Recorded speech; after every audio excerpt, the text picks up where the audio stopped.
Bom dia, boa tarde, boa noite, boa madrugada, garotinhos e garotinhas. Sejam bem-vindos ao canal Musculação Raiz, o canal mais informado do Brasil.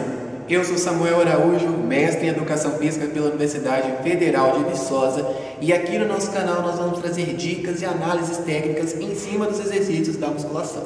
E eu sou Danilo Viola, sou graduado também em Educação Física pela Universidade Federal de Viçosa e graduado em Ciências do Desporto pela Universidade de Lisboa, Portugal. E hoje a gente está começando a primeira série do canal, onde a gente vai falar um pouco sobre a história da musculação. Então senta que lá vem a história. Para falar de musculação, a gente tem que entender primeiro o que é fisiculturismo e bodybuilding. Fisiculturismo é formado por duas palavras basicamente, físico e cultura, ou seja, seria cultura do corpo ou cultura corporal. E no fisiculturismo ou bodybuilding, busca-se adicionar o máximo de massa muscular ao corpo com o mínimo percentual de gordura possível, de modo a ficar proporcional e aumentar os cortes e as divisões entre essas musculaturas. E para entender a musculação nos dias atuais, a gente precisa voltar uns bons anos no tempo, aí uns 4, 5 mil anos antes de Cristo, onde já percebia-se que os egípcios, gregos, romanos e até mesmo os chineses já exibiam físicos belos, grandes, fortes e poderosos na sua época, tanto por questões de sexualidade, quanto por questões de poder, ou seja, um homem forte com um físico grande, uma constituição bela, era tido como um homem poderoso de sua época. Dando aí mais um salto histórico, nós vamos aí para mais ou menos uns 600 anos antes de Cristo, onde se destacaram vários atletas dos jogos antigos, dentre eles um muito especial para nós assim, especificamente, que é o Milon de Crotona, ou Crotone, ou Croton, dependendo da língua que você tentar pronunciar. Esse camarada, ele foi um atleta importantíssimo e muito marcado em função do seu físico, da sua constituição física, da sua força principalmente, porque ele venceu 6 Jogos Olímpicos e 6 Jogos Píticos, e ele é extremamente conhecido por entrar em um estágio um dia carregando um boi. Pois é, e como que ele fez esse feito? Foi bastante interessante que ele começou de certa forma a introduzir o conceito de carga progressiva, de sobrecarga e adaptação fisiológica. Como que ele começou essa brincadeira? Todo dia, quando o bezerrinho nasceu, ele pegava esse bezerrinho, botava ele nas costas e carregava ele por quilômetros. E à medida que esse bezerro ia ficando maior, mais pesado, Milon automaticamente ia ficando mais forte. Então ali ele começou a introduzir a ideia de periodização, mesmo que por intuição, mesmo que sem saber. E de acordo com a lenda, com o mito, ele entrou um dia em um estádio carregando esse boi, matou ele com as próprias mãos e o comeu inteiro ali mesmo. Aí já é história, né? Para além disso, Milon também tinha uma certa preocupação com a parte de nutrição. Olha que interessante. De acordo com alguns dados históricos, ele comia cerca de míseros 9 quilos de carne por dia, 9 quilinhos de pão, porque carboidrato não pode faltar, né, gente? É a energia do corpo. E apenas 10 litros de vinho. Você, bodybuilder cachaceiro aí, você se identificou com o Milon, né? Então aproveita, se inscreve no canal e deixa o seu like e comenta aqui quantos litros de vinho você tomaria por dia. Pois bem, essa dieta dele, se a gente fosse fazer um cálculo aí, daria em torno de 57 mil calorias. Eu acho possível, eu prefiro acreditar. Eu não sei o resto da galera aí, o que vocês acham, podem comentar aqui o que vocês acham, mas eu acredito que ele conseguia fazer isso.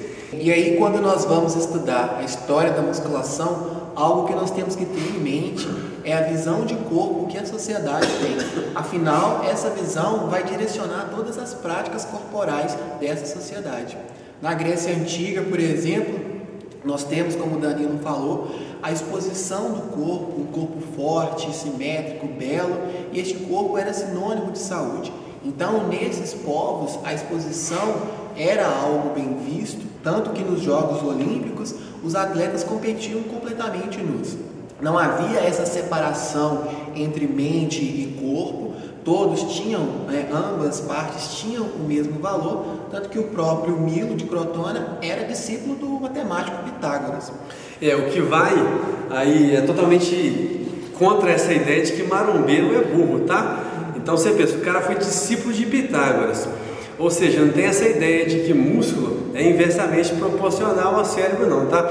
Você marombeiro, você pode ser um gênio também, assim como o Milon de Crotona. Isso mesmo. E aí nós vamos ter essa separação entre mente e corpo quando vem a ascensão política de Roma e também o crescimento e fortalecimento do cristianismo. A partir desse momento, as práticas corporais, né, vão ficar ligadas ao mundano, ao pecado. O corpo é de certa forma proibido e encoberto, e a mente, as práticas intelectuais, a alma, né, é algo que deve ser elevado para se alcançar o reino dos céus. Um exemplo que nós temos como que essa força do cristianismo influenciou diretamente nas práticas corporais é o próprio imperador Teodósio I, que assim que se converteu ao cristianismo, extinguiu os Jogos Olímpicos a partir daquela época, e aí nós passamos por 1500 anos sem esses jogos. Olha só que interessante, né? A gente obviamente não quer pregar, né, nenhum conceito religioso aqui não, deixando muito claro. Mas com a ascensão do cristianismo, a vinda dos profetas, você pega aí a vinda de Moisés e essa ascensão da igreja acaba encobrindo o corpo a ponto de acabar com uma das coisas que era diversão da época, que era motivo de reunião, de alegria, de festa, que eram os Jogos Olímpicos. Então aquele ideal de corpo grego acaba sendo totalmente abafado em função da religião, que não era errado, era algo da época, mas é bastante interessante ressaltar esse ponto, como é que aconteceu essa visão mesmo de corpo por conta de sexualidade, né, de prazeres carnais. Então aquilo acaba sendo visto como um pecado, como algo ruim, como algo que as pessoas deveriam evitar de certa forma, né, porque essa questão de céu, inferno e por aí vai.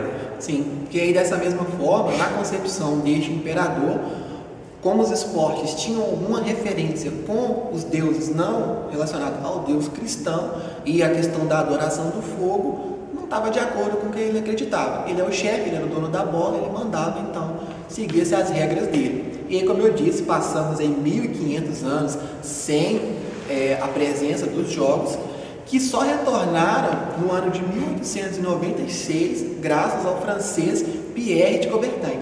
E aí, só retornando, continuando a história, nós vamos chegar na Idade Média, onde essa concepção do cristianismo continua muito forte, e o que nós podemos ver em relação ao corpo é a questão de um castigo para o corpo, né? Aqueles jejuns extremos, o autoflagelo, a questão das inquisições, a própria sexualidade realmente é muito mal vista, essa questão da exposição do corpo. De fato, o corpo é muito coberto. Nós temos aí a questão do Papa Agostinho, mas aí é muita coisa para contar. Não, essa questão de corpo coberto é muito interessante. Até na chegada dos portugueses ao Brasil na época, no ano de 1500, eu lembro de estudar um documento, até para fazer prova, que eles citam, os portugueses descrevendo os índios, né, que eles não se cobriam, não cobriam as suas vergonhas. Então citam os órgãos genitais como as vergonhas, aquilo é algo que não podia ser mostrado em hipótese alguma.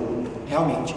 E aí nós vamos ter uma melhora desse quadro quando nós chegamos no século XVIII e o corpo passa a ganhar um olhar da ciência e um significado dentro da ciência, né? Começa a pesquisar esse corpo, suas funções, o que está acontecendo ali. Neste momento vai surgir o conceito de educação física, cuidar desse corpo, que vai continuar seguindo também ali o preceito de disciplina, autocontrole, mas já pensando também numa questão de saúde. É importante também mostrar que a educação física ela vai ter em suas raízes a influência da medicina e das áreas militares. Passando mais para frente, nós chegamos ali final do século XIX, durante a Revolução Industrial, onde nós vamos ter uma mudança também na visão de corpo. Esse corpo vai ser agora responsável por produzir, então ele vai trabalhar a favor da economia e também precisa consumir estes produtos, né? Ele precisa se adaptar para consumir esses produtos. Além disso, nós temos uma mudança no estilo de vida das pessoas, onde nós vamos ter uma diminuição das práticas físicas, né, do hábito de atividade física, e também muda-se a alimentação dessas pessoas, né? Vai sair um pouco mais daquela alimentação natural, começando a ter um tipo de comida mais industrializada.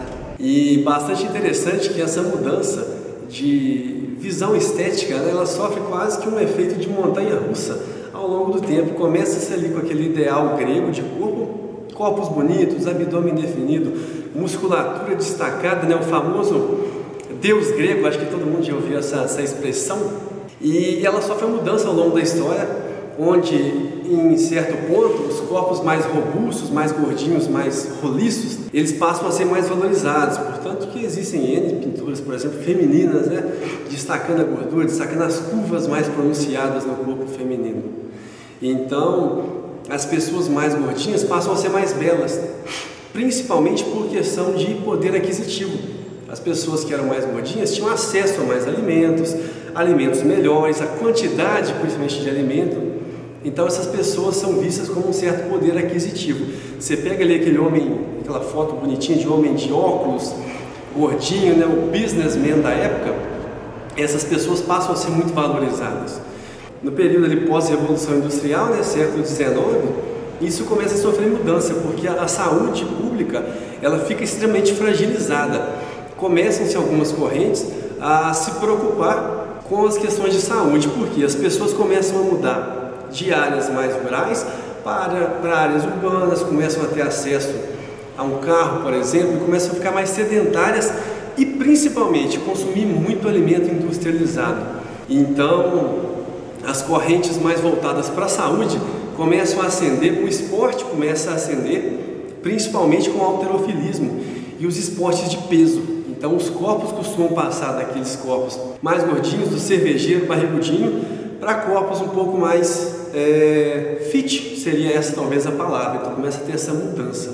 É um retorno do ideal grego, né? Na verdade, exatamente, estava se desvencilhando um pouco do corpo, geralmente que era dos europeus, que eram um pouco mais corpulentos, e retomando essa ideia do corpo como um ideal grego. Pois bem, esse foi o nosso primeiro vídeo da série História da Musculação. Espero que vocês tenham gostado. Aproveita, deixe seu comentário lá embaixo, é muito importante para a gente. Se ele for um comentário positivo, bom que infla o nosso ego. Se for negativo, é bom que a gente aprende e tenta melhorar a qualidade do nosso vídeo. Muito obrigado por nos assistir. Um abraço, fiquem de olho nas nossas dicas. Até mais. Esse dedinho aqui.